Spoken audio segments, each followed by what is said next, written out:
दोस्तों जियो financial service की बात करें तो स्टॉक के अंदर फ्राइडे को पॉजिटिव क्लोजिंग देखने को मिली है। बड़ी तेजी तो नहीं बन पाई, लेकिन अच्छी बात यह है कि स्टॉक में जो गिरावट थी वो थम चुकी है। अब आने वाले समय में क्या संभावना बन सकती है, जियो फाइनेंशियल सर्विस को लेकर लोगों के मन में अलग अलग तरह के सवाल उठते हैं। काफ़ी लोग हैं जो इसको रिलायंस इंडस्ट्रीज से कंपेयर करते हैं और सोचते हैं कि रिलायंस तो कई सालों से देखे तो कोई खास रिटर्न नहीं दिया है, तो क्या ऐसा ही जियो फाइनेंशियल सर्विस में भी होगा। दूसरी तरफ अगर हम इसके बिजनेस की बात करें तो अभी बिजनेस सारे शुरू नहीं हुए। ऐसे में लोगों को ये भी लगता है कि जब तक बिजनेस शुरू नहीं होगी तो इसकी संभावना पॉजिटिव कैसे बनेगी। तो यहाँ पे जो सबसे बड़ी बात है कि कंपनी ने बिजनेस की शुरुआत कर दी है और यहाँ पे टीम की अपॉइंटमेंट भी हो चुकी है, काफ़ी ज़बरदस्त प्रोफेशनल टीम भी लाई है। और शेयर की प्राइस क्या वाकई में इस लेवल पे बढ़ने की उम्मीद हम कर सकते हैं, क्योंकि स्टॉक की प्राइस तो काफ़ी नीचे है। और देख सकते हो कि डीमर्जर के बाद स्टॉक में जो प्राइस बढ़ी थी उससे काफ़ी नीचे भी आया, करेक्ट हो चुका है स्टॉक। तो क्या इस लेवल पे खरीदारी करनी चाहिए। अब यहाँ पे जो सबसे बड़ी बात है कि अप्रैल के म्यूचुअल फंड के आंकड़े हमारे सामने आ चुके हैं, कितने म्यूचुअल फंड ने खरीदारी की और कौन से म्यूचुअल फंड यहाँ से निकले उसको भी जानने की कोशिश करेंगे इस वीडियो के माध्यम से। लेकिन फ्रेंड, उससे पहले अगर आप पहली बार हमारे चैनल पर आए तो चैनल को सब्सक्राइब कर दीजिए, एक बेल आइकॉन दबा दीजिए ताकि जब भी नया वीडियो बने पहला नोटिफिकेशन आपको मिले। वीडियो पसंद आए तो लाइक से जरूर कीजिए। चलो फ्रेंड्स, वीडियो स्टार्ट करते हैं। मैं हूं आपका दोस्त एस.बी. दवे और हमारे अपने चैनल ऑनलाइन कमाई में आपका बहुत बहुत स्वागत है। तो सबसे पहले जियो फाइनेंशियल सर्विस के कारोबार की बात करें तो स्टॉक की शुरुआत पॉजिटिव हुई 346 पर। गुरुवार की क्लोजिंग 345 के आसपास थी। इंट्राडे में 349 का हाई भी बना, लेकिन जो लो है वो 336 का है, यानी स्टॉक में काफ़ी ज़बरदस्त गिरावट हुई। स्टॉक निचले लेवल तक पहुंचा, लेकिन वहां से एक अच्छा बाउंस बैक दिया है। 336 का इसने लो बना के जो क्लोजिंग है वो 347 के आसपास दी है, यानी निचले लेवल से कम 11 रुपये ऊपर क्लोजिंग दी है। गिरावट पूरी थमी है और निचले लेवल से जिस तरह से खरीदारी लौट के आई, स्टॉक ने 0.59% की तेजी बता दी है। तो ये एक मौका अच्छा है कि डिप में लोगों ने खरीदारी की है। अब इसकी परफॉर्मेंस आप देख ही सकते हो। यह स्टॉक 23 तारीख को, इसे 23/4/2024 को देख सकते हो कि 394 के आसपास था, और अब जो ये इसने 394 की हाई बनाई वहाँ से इसमें लगातार गिरावट का दौर शुरू हुआ और आप देख सकते हो कि फाइनली ये 336 तक आ गया। तो कल इंट्राडे में जब 336 हुआ, इसका मतलब ये है कि बहुत ज़बरदस्त इसमें ऑलरेडी गिरावट हुई है। करीब कह सकते हैं कि 60 रुपये के आसपास की भारी गिरावट हो चुकी है। तो ये समझ सकते हैं इसमें जो करेक्शन है वो बहुत ज़्यादा हो चुका है और ये लगातार गिरावट की चपेट में ही था स्टॉक। यहाँ पे गौर करने वाली है कि पिछले 5-6 ट्रेडिंग के बाद पहली बार फिर से इसने पॉजिटिव क्लोजिंग दी। इससे पहले 2 तारीख को इसने पॉजिटिव क्लोजिंग दी थी। तो कुल मिला के ये एक शुभ संकेत है इसके लिए।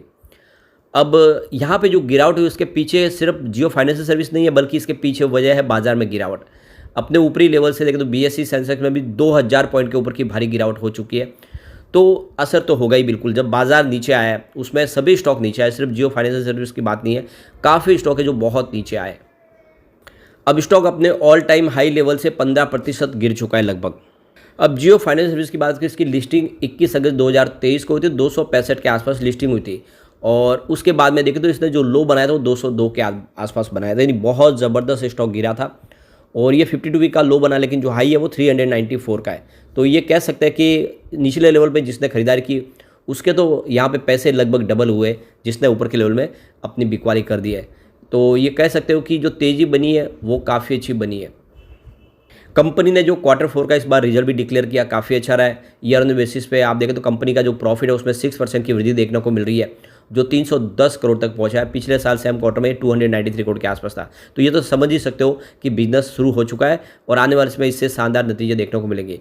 अब मार्केट एक्सपर्ट कह रहे हैं कि इस स्टॉक में लॉन्ग टर्म के लिए निवेश करना ही बेहतर होगा और 395 का लेवल जब तक ब्रेक नहीं करेगा इसमें बड़े मोमेंट की गुंजाइश बाकी है। तो बड़े मोमेंटम के लिए एक बार 395 का जो पुराना हाई है उसको तोड़ के नई हाई बनाना चाहिए। 400 का लेवल तोड़ने के बाद अगले कुछ महीने में ये 450 तक जा सकता है, यानी एक बार 400 को पार करें तो 450 इसके लिए दूर नहीं है। तो लॉन्ग टर्म के लिए निवेश के बारे में इसमें आप सोच सकते हैं, यह मार्केट एक्सपर्ट का कहना है। अब यहाँ पे देख सकते हो कि अप्रैल महीने के म्यूचुअल फंड के आंकड़े भी हमारे सामने आ चुके। अप्रैल महीने में देखें तो 23 म्यूचुअल फंड ने यहाँ पे फ्रेश इन्वेस्टमेंट किया है, लेकिन 32 म्यूचुअल फंड अपने शेयर बेच चुके। तो ये बिकवाली की वजह यही बनी है कि यहाँ पे देख सकते हो कि बहुत सारे म्यूचुअल फंड ने अपनी पोजीशन हल्की की है और उसके पीछे वजह कि स्टॉक काफ़ी ज़्यादा दौड़ा पिछले दिनों। और ये देख सकते हो कि कम समय में इसने लोगों को बहुत अच्छा रिटर्न दिया। तो ऐसे में म्यूचुअल फंड ने यहाँ पे अपनी प्रॉफिट बुकिंग कर ली है। तो ये आंकड़े हैं जो देख सकते हो कि बिकवाली ज़्यादा हुई है म्यूचुअल फंड की तरफ से। लेकिन अभी भी देखें तो जो म्यूचुअल फंड यहाँ पे बने हुए उसमें देखें तो जो बड़े बड़े आंकड़े उसको एक बार हम डिस्कस कर लेते। तो क्वांट स्मॉल कैप फंड ने यहाँ पे 20,164 करोड़ का इन्वेस्टमेंट किया है। इसके अलावा देखें तो ICICI prudential Nifty index 50 index ने भी 4,909 करोड़ का इन्वेस्टमेंट किया है। और इसके अलावा UTI निफ्टी इंडेक्स 50 इंडेक्स ने 3,833 करोड़ का इन्वेस्टमेंट किया है। इसके बाद अगर आप देखें तो क्वांट एल्स टैक्स सेवर ने यहाँ पे 8,341 करोड़ का इन्वेस्टमेंट किया है। और कैनरा रेबेको इक्विटी हाइब्रिड ने 10,077 करोड़ का इन्वेस्टमेंट किया है। कैनरा रेबेको टैक्स सेवर रेगुलर पे आउट ने 7,500 करोड़ का इन्वेस्टमेंट किया है। और क्वांट मिड कैप फंड ने 6,920 करोड़ का इन्वेस्टमेंट किया है। इसके अलावा क्वांट एक्टिव फंड ग्रोथ ने यहाँ पे 9,790 करोड़ का इन्वेस्टमेंट किया है। क्वांट मल्टी एसेट फंड ने 2,173 करोड़ का इन्वेस्टमेंट किया है। और इसके अलावा quant large and mid cap ने 2,535 करोड़ का इन्वेस्टमेंट किया है। क्वांट इंफ्रास्ट्रक्चर फंड ने 3,187 करोड़ का इन्वेस्टमेंट किया है। इसके अलावा क्वांट फ्लेक्सी कैप फंड ने 5,562 करोड़ का इन्वेस्टमेंट किया है। क्वांट क्वांटामेंटल फंड रेगुलर ने 2,173 करोड़ का इन्वेस्टमेंट किया है। और क्वांट वैल्यू फंड ने 1,613 करोड़ का इन्वेस्टमेंट किया है। और क्वांट बिजनेस साइकिल फंड ने 1,110 करोड़ का इन्वेस्टमेंट किया है। आदित्य बिरला सन लाइफ फ्लेक्सी कैप ने 19,967 करोड़ का इन्वेस्टमेंट किया है। इसके अलावा आदित्य बिरला सन लाइफ फ्रंट लाइन इक्विटी ने 26,877 करोड़ का इन्वेस्टमेंट किया है। तो आदित्य बिरला की तरफ से भी काफ़ी अच्छा निवेश हुआ है। इन्वेस्को इंडिया ने 3,345 करोड़ का इन्वेस्टमेंट किया है। और इसके अलावा देखें तो यहाँ पे Motilal Oswal mid cap regular fund ने 8,986 करोड़ का इन्वेस्टमेंट किया है। तो इस तरह से अगर आप देख सकते हो कि कुछ बड़े फंड हाउस ने जम के खरीदारी की है, जिसमें यहाँ पे जो सबसे बड़ी खरीदारी हुई है वो क्वांट फंड की तरफ से हो। क्वांट फंड ने बहुत भारी निवेश किया है। इसके अलावा देखें तो आदित्य बिरला ग्रुप की तरफ से भी काफ़ी अच्छा निवेश हुआ है। और दूसरे और कुछ बड़े फंड हाउस ने भी आज निवेश किया है। लेकिन काफ़ी म्यूचुअल फंड्स है जो यहाँ से अपनी होल्डिंग बेच के निकल चुके।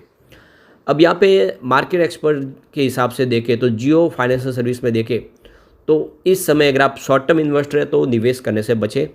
लॉन्ग टर्म इन्वेस्टर के लिए ये बहुत अच्छी अपॉर्चुनिटी है। आने वाले समय ये आपको हाई रिटर्न दे सकता है अगर आप लॉन्ग टर्म के लिए होल्ड करें, क्योंकि जिस तरह से बिजनेस शुरू होगा सारे के सारे जो बिजनेस है ये कंपनी को बहुत तेज़ी से आगे लेके जा सकते हैं और अपने अपने सेक्टर में कंपनी लीडर भी बन सकती है। और ऐसे में ये सिर्फ उनके लिए मौका है जो लॉन्ग टर्म के लिए निवेश करना चाहते हैं। अब एक बार हम इसके पिवट लेवल को चेक कर लेते हैं। तो यहाँ से अगर गिरावट होती है तो 340 का पहला सपोर्ट है। वैसे सपोर्ट आप देखें तो इंट्राडे में टूटा था, देख सकते हो कि फ्राइडे के दिन। सेकंड सपोर्ट 332 के आसपास है और तीसरा सपोर्ट 320 के आसपास है। ये सपोर्ट आपको खास ध्यान रखना है। पॉजिटिव माहौल बना तो 352 का फर्स्ट रेजिस्टेंस है, ये पार करते ही स्टॉक 356 तक जाता हुआ दिखाई देगा। एक बार 356 को पार किया तो फिर तीसरा जो रेजिस्टेंस है वो 368 के आसपास है। जो पीवट बन रहा है वो 344 का बन रहा है। तो इस हिसाब से आप अपनी रणनीति बना सकते हैं। लॉन्ग टर्म इन्वेस्टर इसमें अच्छा पैसा कमा सकते हैं अगर आप लॉन्ग टर्म के लिए इसको होल्ड करेंगे तो। लेकिन फ्रेंड, कोई भी इन्वेस्टमेंट करने से पहले अपने फाइनेंशियल एडवाइस बड़े ले ले या अपना खुद का रिसर्च करें, क्योंकि मैंने वीडियो आपके एजुकेशनल पर्पज़ के लिए ही बनाया। वीडियो पसंद आए वो लाइक से जरूर कीजिए और चैनल को सब्सक्राइब कर दीजिए। Thank you friend.